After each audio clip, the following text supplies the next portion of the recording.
Because I restarted it totally. Okay. So. What's up, guys? Welcome back to our channel. Today we're going to be doing more of a podcast formatted episode. We have recently I've been rewatching and she has been watching for the first time the Marvel Cinematic Universe, so all the Marvel movies.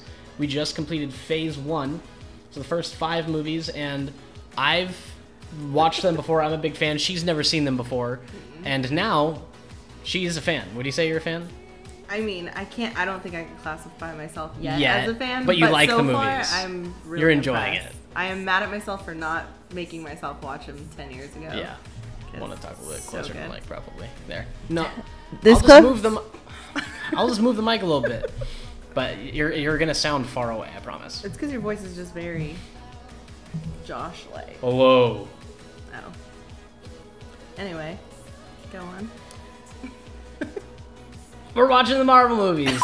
That's what's happening, and we're going to break down Phase 1. We're going to go movie by movie. I have a couple kind of ideas of talking points and questions that I want to ask as someone who's seen it before to see kind of, what she thought going in fresh. And it's been a long time since I watched these movies for the first time with fresh eyes and didn't know what was going to happen. So some of the stuff probably, doesn't land the same for me anymore as it does for her. So we're going to kind of jump right into the recording of this podcast episode. So yeah, enjoy. First, Iron Man 1, give me sort of your general thought. Like, as a movie as a whole. Like, did you like it? Did you not like it? Did you not like specific characters? I liked the storyline, but again, like I told you earlier, there were specific, parts where I was like, what happened to this person? Or was that in the second one? I'm going off the rails. Confused. No, I don't know if it's because I what? watched them back to back. Like what specifically? It's the part where the evil so when Obadiah went to the camp. Yeah, and used that machine. And used Is that the second one? temporary paralysis. That was in the first movie. Oh, okay, yeah. So that question was, what happened to that guy? And it was never answered. But that's for someone who has seen the second one as well, and he was never in the second one too. So watching the first one, asking questions already, what happened to him, and you didn't have any answer because they didn't ever come back to it. I don't remember if it's addressed in Iron Man 3, which is the next movie that we're gonna watch. That I haven't watched. But in Iron Man 2, it's not talked about. He was the dude from the 10 Rings, and I think it's sort of implied when he leaves that camp because because he says he goes into a tent, paralyzes the dude, steals the stuff from him, and then leaves. And then as he's walking out, you can see all of his henchmen have taken all of the dude from the 10 Rings henchmen hostage. They're all on the ground, unarmed. And he says, we're done here, or clean up, we're done here, or something as he gets back in the car. Yeah. And as it pans away, you just hear a bunch of gunshots, assuming that they're killing all of the people that they had held hostage. I think it's implied that he is taken out with them. But to answer your question, yes, okay, maybe that is implied. But other than that, I feel like it was a good storyline. I like that it wasn't a love movie, even though you kind of felt that interaction and that spark, I guess, between Tony and Pepper. Tony and Pepper. Yeah.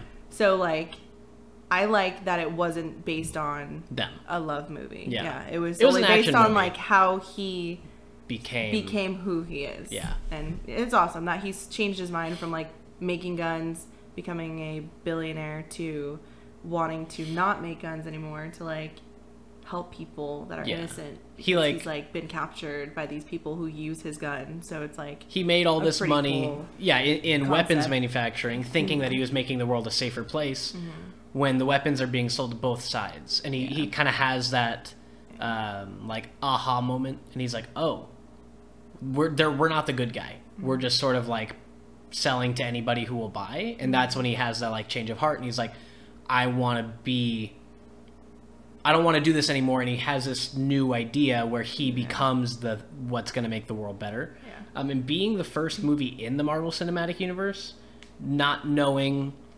anything else down the line, what was, I guess it's sort of back into the same question, but what was your biggest takeaway?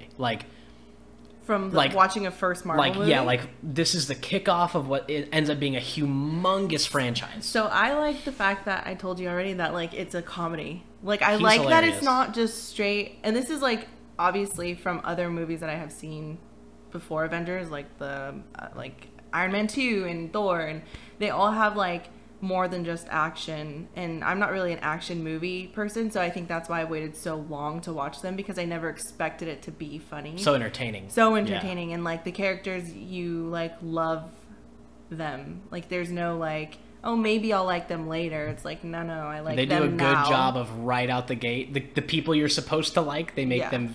They make you fall in love with them very quickly. Yeah.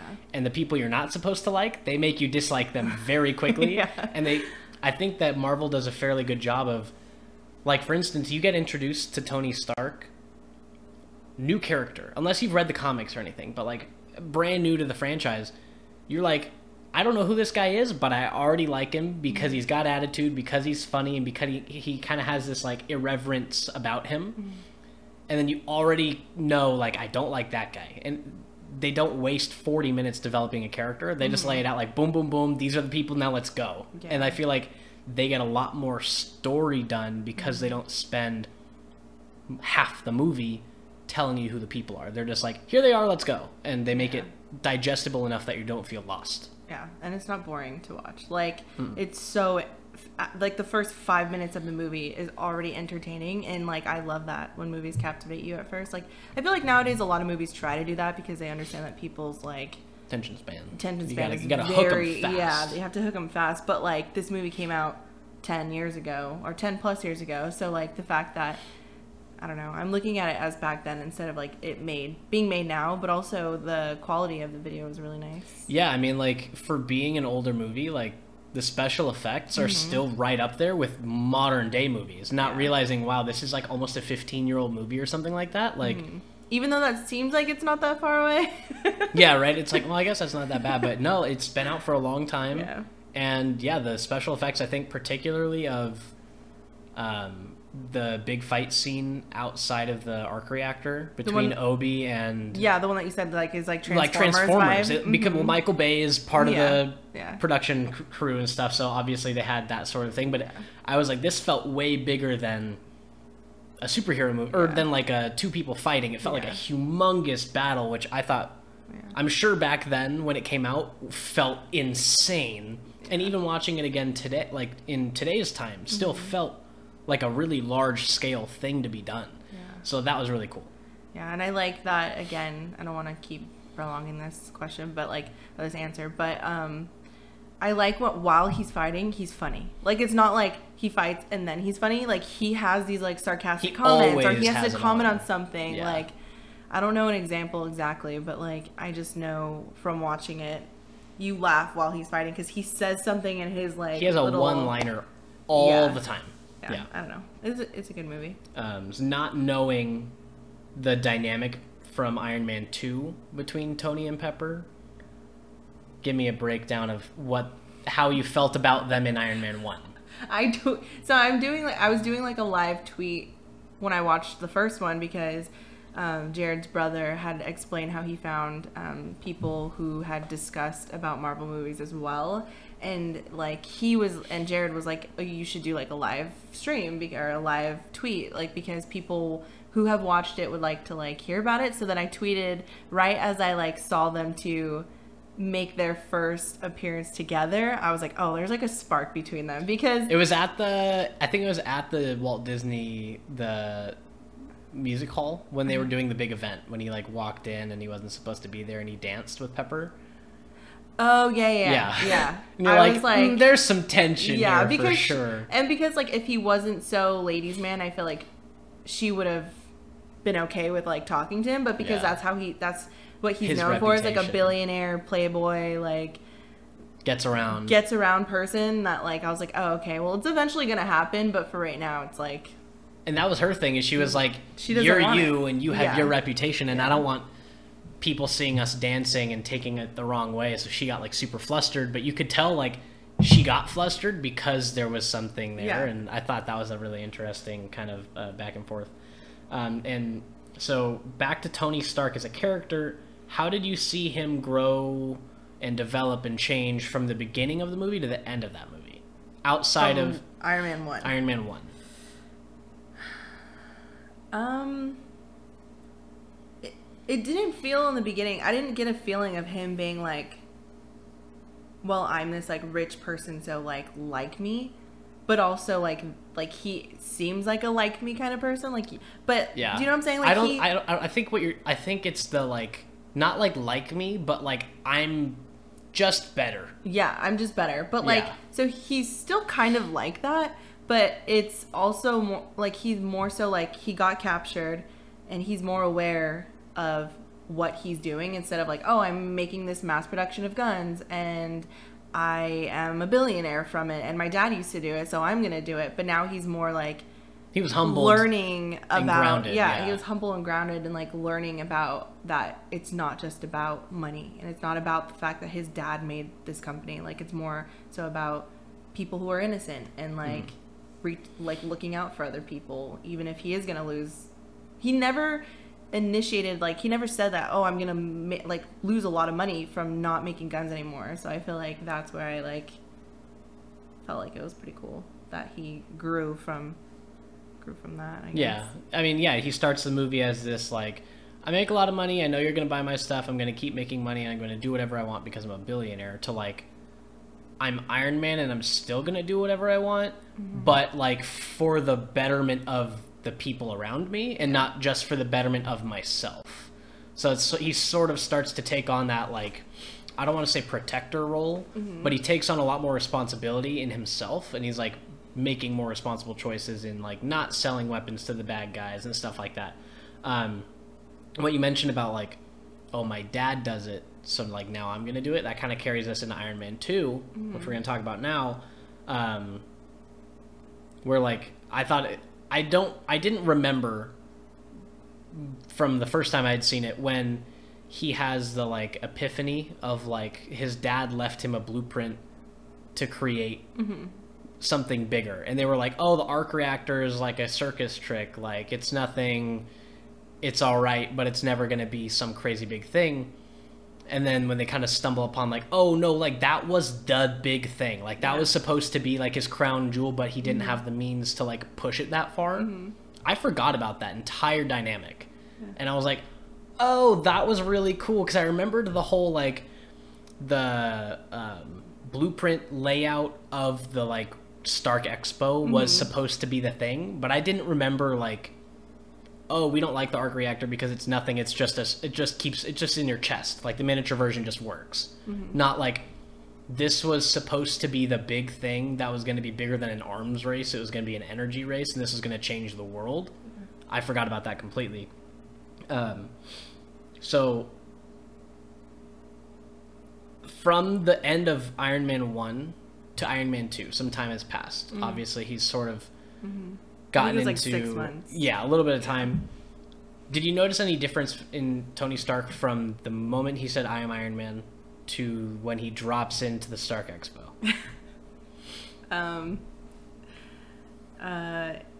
Yeah, and I think he just likes the new attention that he is some superhero and not just a billionaire who used to make guns. Like, he's like famous, but for a different reason. For a different reason, yeah. And like, was the beginning where they were in the court, and like that was a very early scene where he's just where the U.S. government is trying to get him to turn over the Iron Man quote unquote weapon, and he's like, it's not a weapon, I am Iron Man, you can't have me because that's prostitution. And another thing, even in a government court hearing where like the Department of Defense is like crawling down his throat about stuff, like he still has that Tony Stark, like, I don't give a fuck. Like, he'll just be whoever he wants to be. I'm Iron Man, so leave me alone.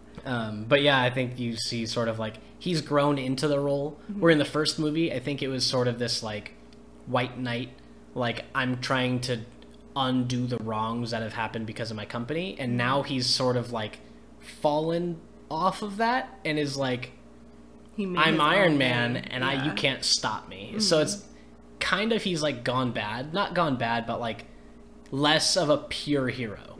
He's sort of is butting heads with people. People are like, he's kind of going off the rails. He's out of control. Yeah. And then you find out why.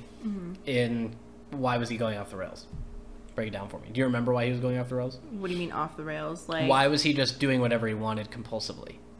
Because he was dying. Yeah, he was dying because His of the blood was getting. I can't remember what intoxicated. iridium or something. I can't remember what it was. The core of his thing in his chest. Yeah, it kept burning. Like every time he'd take it out, it looked like a little USB. Yeah, it was thing. like, but it was like. And it was like crisp. burnt, and it was like yeah, making his blood toxic. Toxicity was rising rapidly, and he was like, "Oh, I'm gonna die." Well, so it was slowly. So in the beginning, he was like, I think he felt like bad for 17%. himself. Well, I think he slowly started feeling bad for himself, which made him more reckless, and that's when he was like throwing. Yeah, a he got party this and, complex of like, I'm gonna die. Yeah. But he also didn't like confide that in anybody, so he just started acting out, and no one knew why. They were just like, he's drunk on power is kind of what people thought it was. Yeah. They're like, he has this thing that no one else has, and he thinks he's better than the entire world, and he has to be stopped. And I think he also mad because he couldn't find the element to fix like why he was dying. I think that was like, part of it. He felt bad for himself because he like thought he was the smartest man, and he made this like Iron Man suit. Yeah, he felt defeated. And he was like, I'm dying and I can't even help myself, so like I'm gonna start getting drunk and like throwing parties and just like fighting my destroying friends. shit. Yeah, when they, like are that, trying which to was a stop cool me. scene. It was a cool scene when because of the Rhodey big gets like in the orb that just like exploded everything. That was super sick. When I was Rhodey like, gets in the dang. War Machine suit. And that kind of made me mad. That was the part where I was like, man, really? Tony Stark's a dick. Yeah, And I was like, seriously? that was one thing I really liked about Iron Man 2, is they made Iron Man a very fallible hero. Like, this dude is not perfect. Like, he wasn't perfect in Iron Man 1, and then he felt more perfect at the end because he was like, oh, I'm going to do the right thing. Yeah, and now he's like, you know, just like being super reckless, and like, they did a really good job of also making it sort of, like a sympathetic situation, because like I get it, like you got it, you understood why he was going off the rails. But like he could have told someone. He could have just not done it. The movie would have been boring if he was just like, I'm dying. Yeah. So they had to make it like hidden, and like him fighting. That part I would have never seen. Like his friend going to put on the suit. My mentality was like he was gonna go down there and destroy all the suits, or he was either gonna take one, like physically take one and not put it on. Yeah, not wear it. To back to like the base or the court who wanted it in the first place. So like when he put it on, I was like, oh, this is badass. He's like, I'm gonna say this so one cool. time, get out, and then everybody just ran. But he was the only one that was like, you don't want to do this. You don't know how to like. He was like, you don't know how to use my suit, and it's like, you just aim and shoot. He was like, this is how you do it. But yeah, it was pretty cool. It was interesting. We're getting super off topic at this point, but as we were talking about that, when Commander Fury or Director Fury comes in and he's like on house arrest, and he's like, how did your friend just come in and take an Iron Man suit? And he's like, well, he came in and he took it. And he's like, you're gonna tell me that like you're Iron Man and this dude just came in and took it? Yeah. And then I think Jarvis chimes in like, there were protocols that like only specific people could use the suit, so it was sort of like Tony let him take it, which was, I think, a moment in the movie where like he had kind of accepted like, maybe I am far gone. Like he woke up after that and was like, maybe I have gone too far, and like maybe they could use this, because if I'm gonna die, then like who's gonna use it? Like maybe the government should get access to this because this would be a good thing. And then he just is boy genius and going through all his dad's stuff and is like, oh, I can synthesize a whole new element. Which again, not again because we didn't talk about it, but as he was opening the box and like asking for his dad's old things, we figured out like a little like, there was an Easter egg to the Captain America egg. shield that his dad had been a part of, had been a part of the development of the new because then they vibranium then shield. Explain in Thor, which we're gonna get to, right? Or no, Captain America, why he Howard had it Stark and like why it was there. Because when I was like, why would he have that? Like we were both like, why would that be there? And just like Jarvis, is that his name? Yeah. Was like, why do you have this? Oh no, Agent Coulson. Yeah, Coulson. Yeah. I'm really bad with names. No, you're fine. I watched it one time. You're good. And there's a lot of characters to remember. So many characters. But like Tony Stark and Penny were the Pepper. I corrected myself. Petty Pepper. Okay, so what did you think about all the new tech in that movie? I liked it. I liked the computer, or not the computer, like when he laid down his dad's like blueprint. All the projection stuff, and he's able to like move stuff around. And then he zoomed it in so close to where he could find the element that he needed for his. What is it called? For like his the thing in his chest. A little Iron Man. His mini arc reactor. Yeah. So I thought that was cool. Again, the fight scene was that the first one or the briefcase suit is cool. Yeah, and then like how they made all the prototype Iron Man. Yeah, all the like drones. Marine, Navy, like all the military branch, and they were just like bad. They went bad because of this dude who... The Russian physicist who... I was like, who is this guy with the freaking little whiplashes? Like, who is that? And then they explain it, and I'm like, okay, this is pretty cool, I guess. It makes sense, but it was sort of like felt like a random thing for most of the movie. You're like, who is this guy? Yeah, can they please explain? Because I thought it was the dude from Iron Man 1, who I was just talking about previously, about like what had happened to him, and they never explained and he had, like, it. come back. I thought that was him with like a different looking face and like long hair, but Mickey Rourke. It was pretty cool. I like the newer technology. It's cool, even though it was only 6 months in advance. And but still, and every movie. I mean, I'm doing a little bit of like now talking into the future because we're gonna see more. Mm-hmm. But every movie you see more and more like versions and stuff like that, which I think is really cool. I could tell in Avengers, but we'll get to that. Yeah. So, Iron Man 2, at the end, Tony and Pepper. That's when he saves her, right? Like he saves her. They make out on a roof. Yeah, and I was like... And you're like, I knew it. Called it. Tweeted it. Yeah, I think you quote tweeted the original one. You're like, there it is. Like, I knew it. Because, I mean, this is going to happen. They made it pretty obvious. Yeah. But I'm glad that they don't focus that on the whole movie itself. Like a love story. It was an important dynamic. She's a very good help to who he wants to become. Like, she knows who he is. At his core. She's not just a good assistant. She's a good friend and a good girlfriend and a good... Is she the assistant? Or she was the CEO. She got transitioned to CEO because he was like, I can't do it. She's like, I'm trying to run the company. And he's like, that's a great idea. She's like, no, you're making this impossible. He's like, no, you're not listening. You're the CEO now. And she's like, oh my God. Yeah, like, thank what do I do? Those, I'm just now realizing, like, I'm looking back and I'm like, was that the first one or the second one? Those movies are long. But they're so long, but they're also so entertaining that you don't even realize how long they are. Yeah. And, like, there's so much that happens that you're never, like, questioning, like, aside from the first one where I said, like, what happened to that dude? You never question, like, what happens. Like, they always have answers for everything that you question in the movie.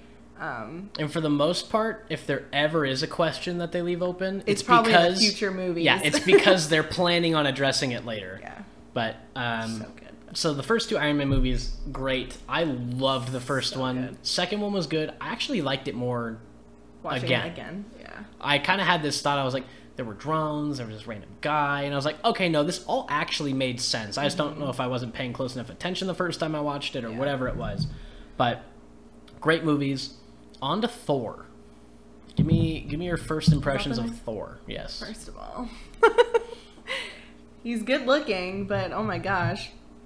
I like... So we were just talking about how, like, you like all the characters. Of course you don't like Thor in the beginning of the movies because he's so selfish and so, like, I'm strong, I want to fight. I'm the rightful king of Asgard. Yeah, like, and the dad's like, you're not king yet. Like, chill out. Stop being, like, a little boy. And then all this stuff happens and, like, he becomes humble because he meets... Well, his dad takes away all his powers. Yeah, he banishes him to Earth. Went to go fight the ice monsters. Yeah, so the ice giants, or the frost giants. Yes. He goes and basically starts a war between them when they had a treaty, a peace treaty. And as punishment, and basically to keep a war from breaking out, Odin is like, I thought you were fit to be king, but clearly you're so fixated on war and wanting to prove yourself, you're still acting like a child, you don't deserve it. And since you've gone to such great lengths to basically prove yourself wrong, like, I'm taking your power and I'm banishing you to Earth. And so he gets sent down and meets Natalie Portman and her whole which I find the love part of that like so corny. Like they're so in love for only knowing each other for like 2 days, but whatever, it's a movie. The fighting aspect I felt was so much, okay, I'm probably gonna get hate, but so much better than Iron Man 2. Like the fighting and it's much more hands-on. That's why I think it was because there was more than just like one evil person. Like it was, well, I guess there was like 3 evil people in Iron Man 3 or Iron Man 2, so never mind.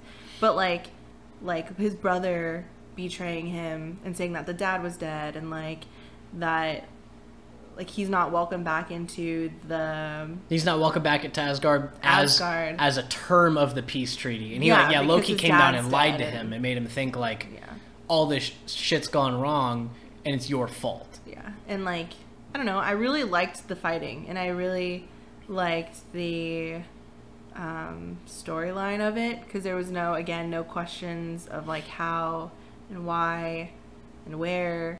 They explain everything pretty well, and I don't know, I walked away from that movie and I was like, wow, that was really freaking good. Like I was not expecting it to be that good, and that's because I have never seen Marvel movies aside from Iron Man 1 and 2, but it was pretty good. So I liked it. Like you had mentioned in the beginning of the movie, he's this like cocky, like I could fight an entire race of monsters by myself, and then at the end, how is he over the course of the whole movie, like what's the big, like how has he changed? He's just humble, and he realizes like now that he's down on Earth, he loves these people, he meets these people, and this, what is that thing that like shoots out fire? The Destroyer. The Destroyer starts to like harm these people in the city that don't need to be harmed, and like now he understands that like war doesn't need to be a thing. War is not the first answer. Yeah, so like he understands that like he needs to take the bullet for this town, because that's why the Destroyer is there, is to just kill him. And he's like, well, fine, then just kill me then, because I don't want everyone else to die for me. Which wasn't how he was in the beginning. He literally like ran towards the ice people and was like, I'm gonna kill you all. Yeah, let's all fight, and all of us can die, instead of like now. And it was needless. That was not just like I'm putting others in harm's way and dragging them along with my foolish ideas, but also like there was no point in going there in the first place. He just wanted because he was mad that they almost got away with taking the Tesseract. Is that what it was? No, it was the casket that they wanted. Oh yeah, the casket. But yeah, I feel like he went from being this selfish asshole to like very humble, loving, understanding his powers and his strength, and like how his brother betrayed him. Like even though Loki betrayed him, like at the end, he still are we okay with giving spoilers? Because I feel like people who listen to this probably already watched it. So like when Loki was holding onto his hand and then Odin was holding onto Thor, like he even though he had been through everything, Thor still would have saved Loki's life because he was his brother. Like regardless of the fact that he tried to dethrone him and keep him banished on Earth and sent the Destroyer to kill him. Yeah. He like still would have saved his life. Which the beginning of the movie Thor would have just been like, let go. Like even though you're my brother, let go of your hand, because like you did this and you did this. Yeah, but like instead he was like, I know how you're feeling. Like I know that you believe that you always tried to like compete with me, and like he never really, because he was so selfish in the beginning that he never really probably ever thought to think of Loki being jealous of him or whatever, because he was so self-centered. But I liked that movie. Yeah, it was a good movie, and I liked. And full disclosure, I had never seen Thor before. That was a movie I never saw. I don't know. I never ended up seeing it in the theaters. This was the first time I'd watched it. It was really good. I didn't realize that this is the movie where they introduced Hawkeye. Oh yeah, for like he was in it for like 2 minutes. 10 minutes, yeah. Was it 10 minutes? The whole time he was trying to get to the hammer, he was stationed on security for Shield. For Shield, yeah. He had been an agent with Shield for a while, and he was there. Hawkeye is my favorite. Jeremy Renner's a good-looking dude. He's just also like very. He uses an arrow. Like to me, it's not like he's using his muscles. He's using like superpowers. Like it's pretty cool that he's just very like basic. It's like normal, but also like super badass. Yeah, like I it's think cool that pretty he cool. like uses a regular tool and is on the same level as these Yeah. people. You're an Avenger and all you Yeah. use is a bow. Like it's pretty cool. Well, that's why I like Black Widow too. Yeah, exactly. So I think we kind of already talked about like how Thor, Loki, and Odin kind of interacted over the course of the movie. How was it getting to watch a Marvel movie that wasn't Iron Man? Since the first two were Iron Man, it was a refreshing change a little bit, I'm sure. It was. As much as I love Tony Stark and all the Iron Man stuff, it was actually really nice to like have a more, while he's still a god, a more grounded movie. Yeah. Because it took place mostly on Earth without powers. And like I think that made it even more impressive when he like goes in and tries to get to his hammer and he's just like beating ass through the whole security team. And he's They're just like, these are top trained, yeah. like military How are trained you security. beating them? And Coulson's like, so where'd you get your training? Because like you made my guys look like mall cops. Yeah. And like you just diced through everybody. It was good. I liked being familiarized watching the second Iron Man with all the characters. I was like, oh, that person's in the first one. Like, this person. Yeah, so, like, familiarity with it all. Familiarity, yeah. So I was like, oh, this is cool, whatever. But, like, watching Thor, you get a whole new group of characters. Characters. And it's more exciting because you're like, you don't know anybody's personality. You don't know his powers yet. Because in Iron Man, I mean, you know his powers and he can always get like stronger, but like in Thor, I mean, it's just, that's with every movie in the future what I'm gonna watch, like that I haven't seen, that I haven't been introduced to. It's like you never know their powers, and that's what I found cooler about watching a newer Marvel movie is fresh. different powers. Yeah. Like, while it's cool to have like not machine powers, like actual like superpowers, yeah, like the gods. Yeah, like the God of Thunder, and yeah. like Loki can like multiply himself and like teleport and stuff like that. So like that stuff's really cool. Loki's a big baby. Yeah, that's all I gotta say. He's a PB. He's a big crybaby. Yeah. Okay. So going from Iron Man and Thor now on to Captain America. First question: small Chris Evans, did it work?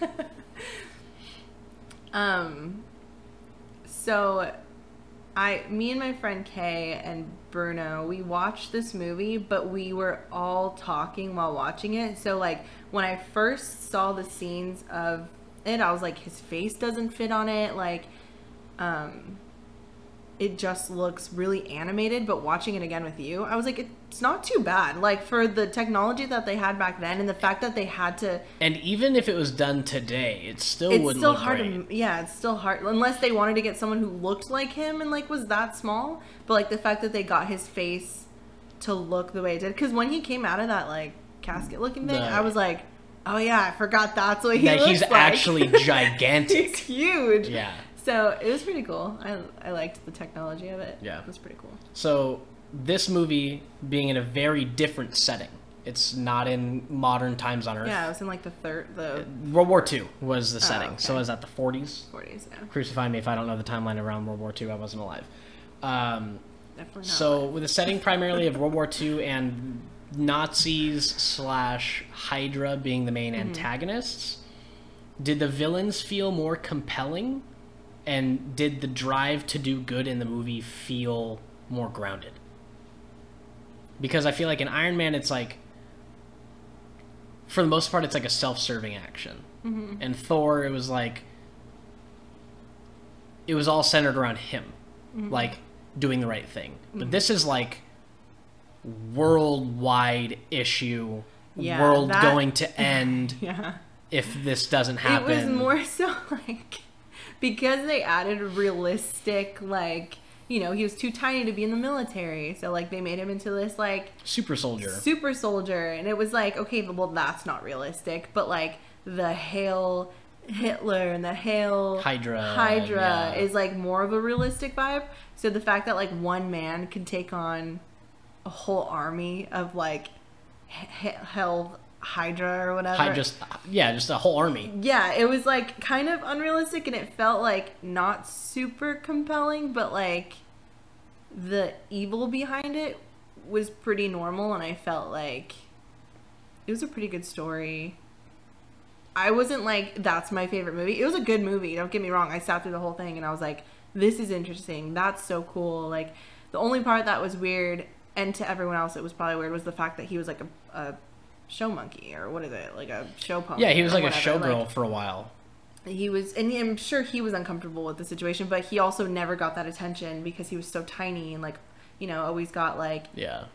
That's why when he was performing in front of like the military guys, he was like, normally the crowd is like more in love with me, like, and it's they're like 12 years old, and and like people love me. Why don't these people love me? It's like, well, these guys actually fight in war. Like, yeah, they're doing it. And then he presents himself and he like makes himself well known. Like, no, I'm not just a show pony. Like, I can fight in these battles, and like, because he was made to do that, but with the whole explosion in the lab and the last like vial of the serum getting destroyed, there was no chance, and the doctor who designed it all dying, like he was supposed to be the first test run of what would end up being a long line of super soldiers, and he ended up being the only one. So they were like, well, I was promised an army and all we got was you. So they were just like, oh, well, you know what? You know, you have this all-American look, you're big, you're tall, you're muscular, you were in the military, like, we'll just have you go represent and go around, tour around the country and raise money for the war. And then he goes overseas and he's like, well, when I said I wanted to go overseas and be on the front lines and serve my country, he's not doing this. This is not what I expected. Even though I'm doing technically all those things, like, I wanted to be fighting alongside my fellow Americans kind of thing. So that was always like, you kind of felt bad for him because you could tell like he was having fun, like getting the recognition, but you knew deep down, even from the very beginning, before he was capable of doing it, he wanted to be there doing the thing that every other American man was doing alongside.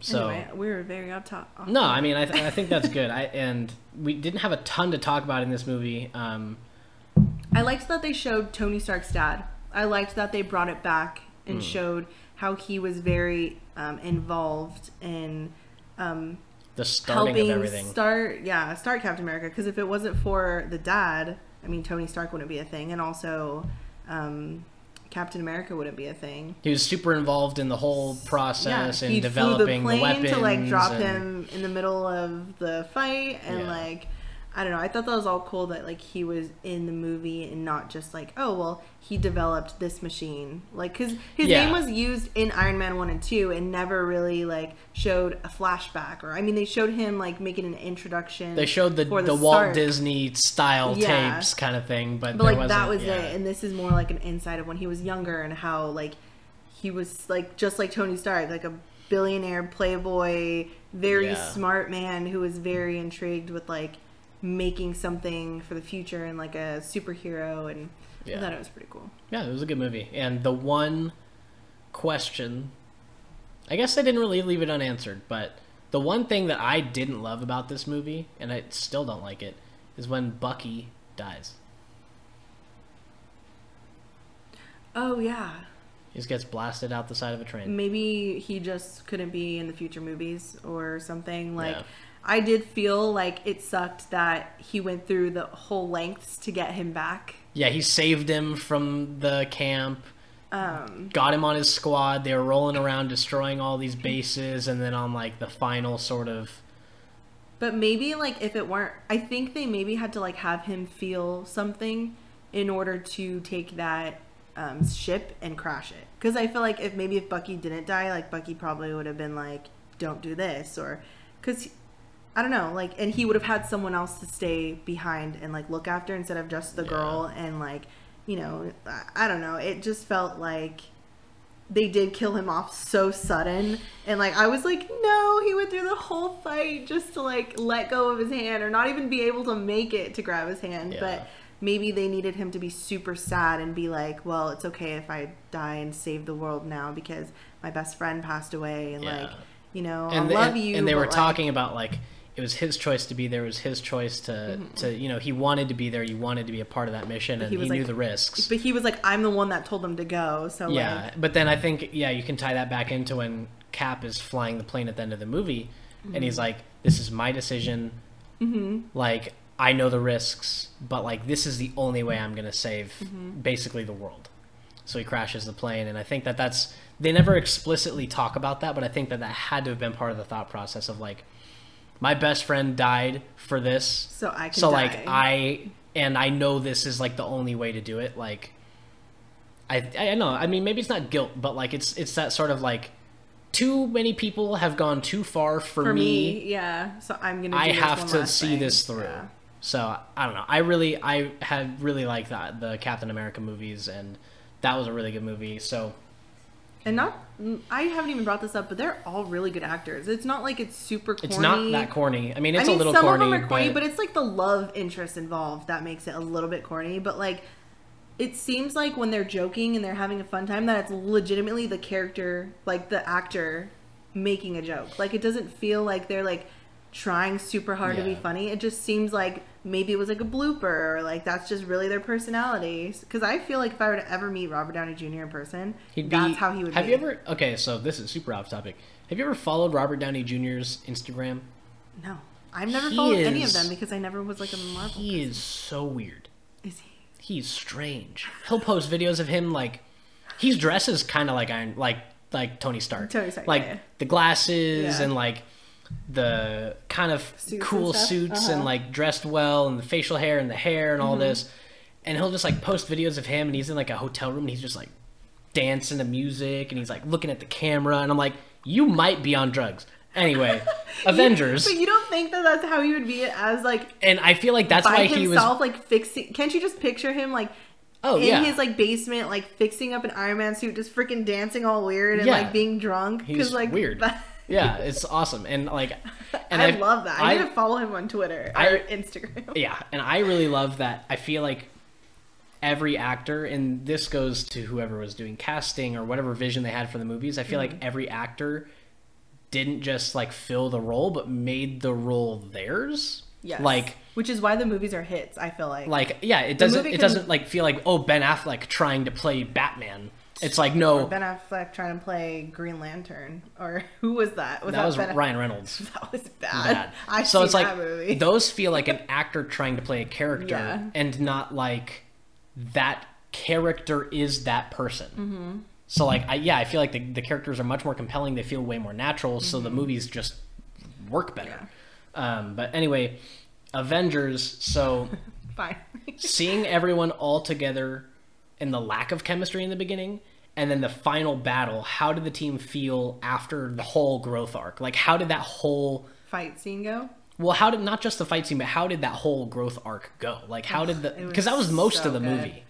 It was so good. But like, I cannot wait for the future Avenger movies, because like, I loved seeing them together is like watching your favorite television shows, everyone combined, like Sweet Life of Zack and Cody, when they would cross over, come over, and we were like, oh my god, this is awesome. Cool. Stupid like comparison, but understanding how excited you get, because like, I can only imagine waiting years to watch these movies and then finally seeing the first Avengers and just like the goosebumps on your arms of like, oh my god, there's Iron Man, oh my god, there's Thor, oh my god, there's and Black they're all Widow. like and like in the same, and like again, and I don't think we ever talked about Black Widow and Iron Man 1 and 2, but she was in Iron Man 2 way more than Iron Man 1. I think did they introduce her in 1? Okay, well, sorry, 2. But she was barely in it, but I liked that they got her more involved, and Hawkeye. They got him more involved, even though they didn't get their own movie really yet.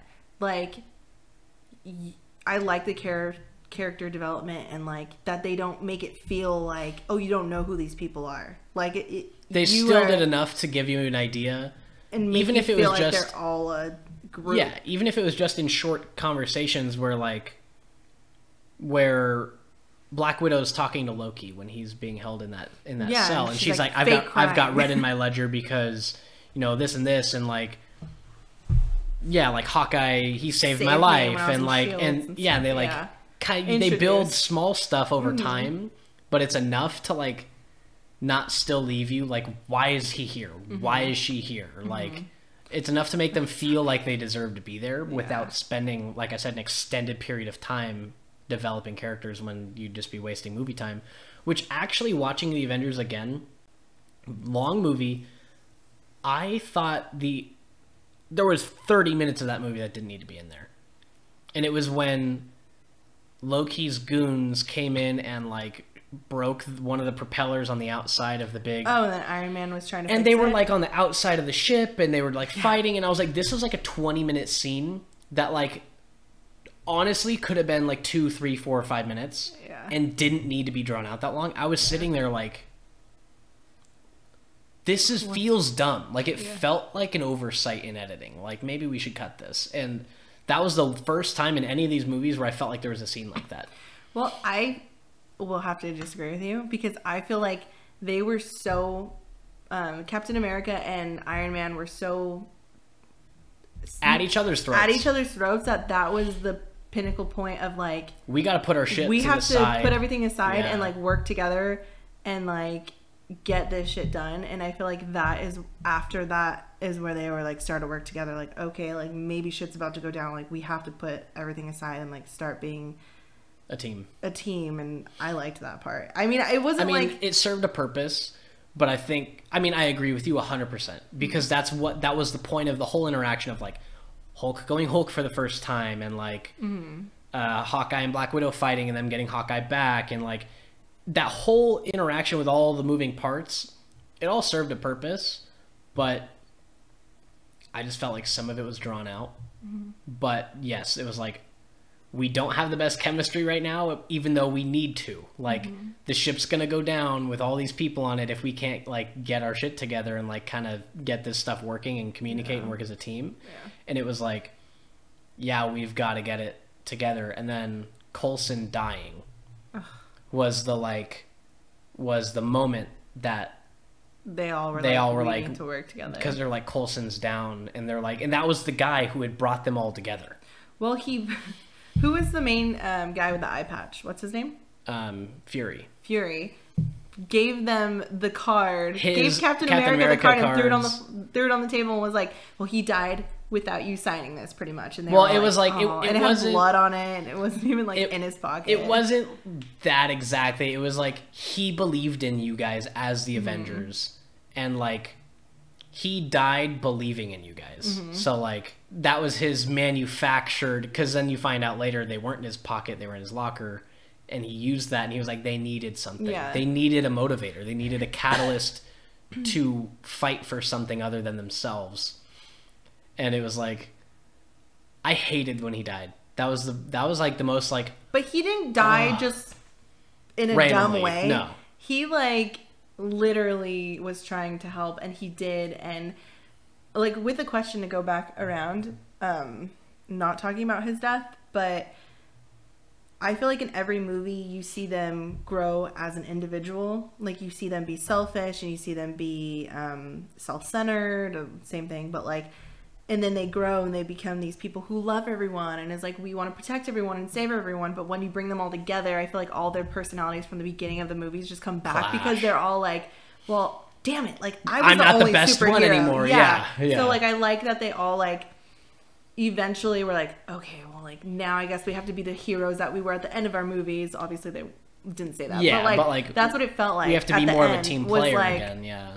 Okay, well, now when we all fought our own battles individually, we all had this mindset of we have to come together and like we have to show love. So I feel like at the end of the Avengers movies, that's what it felt like, was like they all were just like, we got to work together. Yeah. Whether we like it or not, like the world's going to come to an end if like we don't stop being selfish. Yeah, and they're like, spend half the movie trying to beat each other up and prove who's the man, and it's like, that's not the point. Like, to save imagine people. if you guys worked together, you could beat anybody instead of each other.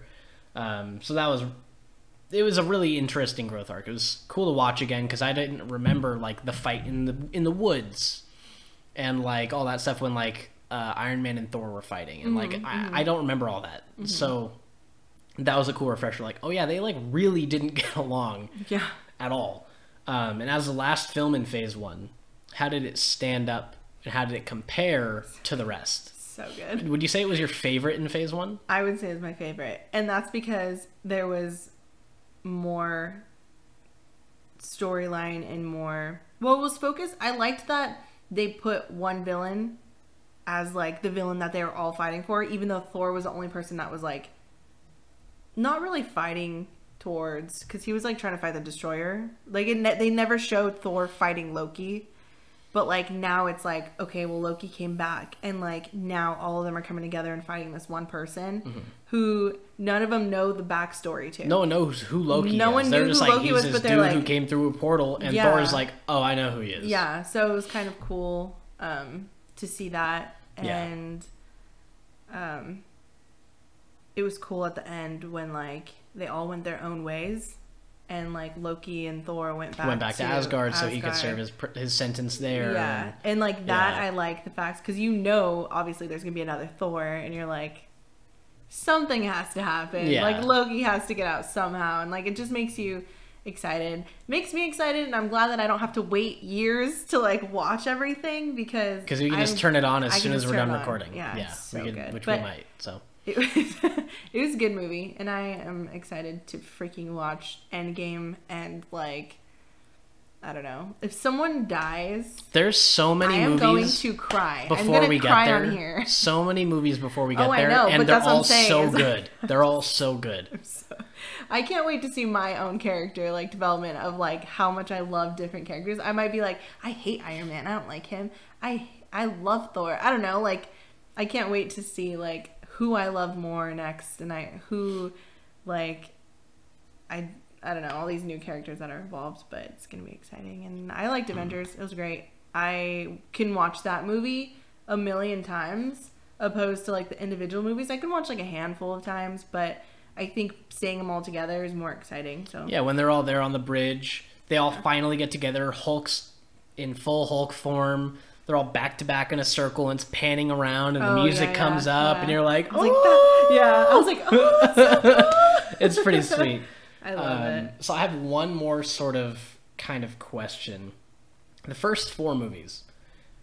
Iron Man 1, you've got Obadiah Stane, and he's really the main bad guy. And he's just a jealous business partner. Yeah. Well, he wants to be rich. Yeah. Pretty much and he's what like, you're going to cost me money. Yeah. But that's like not the most compelling villain. Iron Man 2 is a jealous competitor who's creating robots to try to compete and make him look bad. Thor is Loki, who's a jealous brother. Cap is probably, I would say, the most compelling villain. Not because he felt like he had a main goal, but because like his goal was more threatening, like world destruction. So Red Skull being kind of the main antagonist, and in my opinion, of the first 4, being sort of the biggest villain, having the most like behind him. Him compared to Loki, and Loki coming back and from Thor to be the main bad guy in Avengers, with, he came back with like swagger, and like he was confident, and he had like knowledge, and he was like, I'm here, and I'm gonna take a couple people with me, and we're about to destroy the world. Like he wasn't the same Loki he was at the end, or even any of Thor. Yeah. Did you feel like he was a better villain than Red Skull, or did he just feel like a kid with a grudge and an army from space? Like, that's a good question. I don't know, because it's like, I would feel like Red Skull is, yes, like you said, Loki is revenge. Like, he wants revenge, and he wants power. Like, he wanted to be the king from day one. So, like, he wants power, but over Asgard. I feel like Red Skull wants power over the Earth.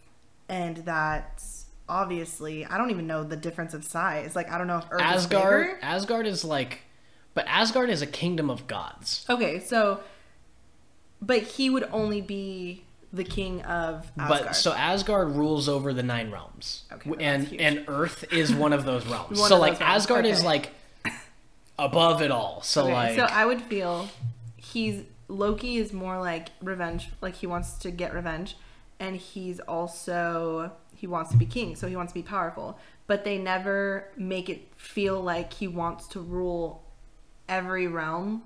They make it more so like, you and Dad teamed up on me kind of vibe, and like didn't try to find me, and like you guys pushed me out of Asgard, and like, because didn't he like He let go, actually. I mean, because he got butthurt. But he felt like he wasn't wanted. Yeah. Because, so he was like, fine, like, yeah, then I'll go, I guess. Yeah. Just drift into nothing. But I would say that, I don't know, because did they ever explain exactly why? No, did they ever explain why or how Red Skull was killing people? Like, was he killing anyone, or was he just killing? His plan was to take over the world, so he was gonna kill everybody. World domination. So like, he was gonna kill as many people as it took to get there. He was gonna drop bombs on major cities. Yeah. Like, he killed the dude in the church when he got the Tesseract. Like, he was indiscriminately killing anybody who stood in his way. Do they explain Red Skull ever? Like, is there a movie about him? Like, is there like... No, I mean, so we learned he was originally... So the guy who made Captain America with the serum. Oh, yes, they did. Red Skull was the first run, and he was like, the reason we had to find the right candidate was because the serum takes everything in that person and amplifies it. And if they're evil, like the original Red Skull was, it makes the evil even worse. And that's why he got all red and horrible and like super bad. And then that's why they had to find someone really good at their core, like Cap, because good turns to great when they use the serum. So they had to create like this literal like opposite end of the spectrum of like what Red Skull is. And he ends up holding the Tesseract in his bare hand when they're on the plane. Does he come back? Eventually. Okay, well that's what I'm saying. It's like I can't really give you an answer until I see more movies. So he died because he wanted the raw power, and he like held power that was uncontrollable by man in his hand, and it literally evaporated him. And that's why the Tesseract fell out of the plane, and then ended up finding it in the ocean.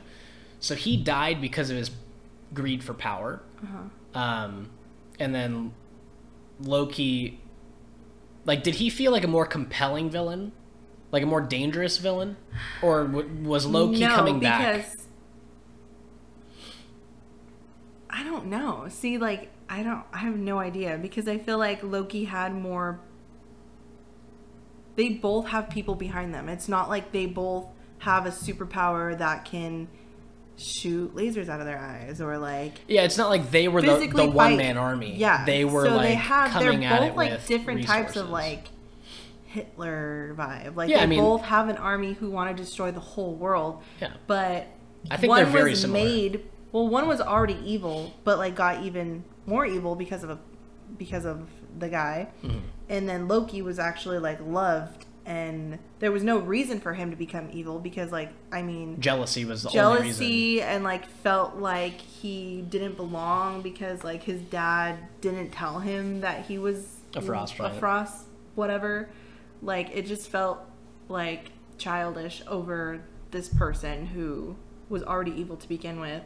So I feel like the right answer would just be maybe Red Skull. Well, there is no right answer. There is no right answer, but I feel like he's more of an evil person because he started off as evil, and it enhanced him to be even more evil. But like Loki was never that. He never intended to be an evil person. He loved his brother. He loved his dad, his mom.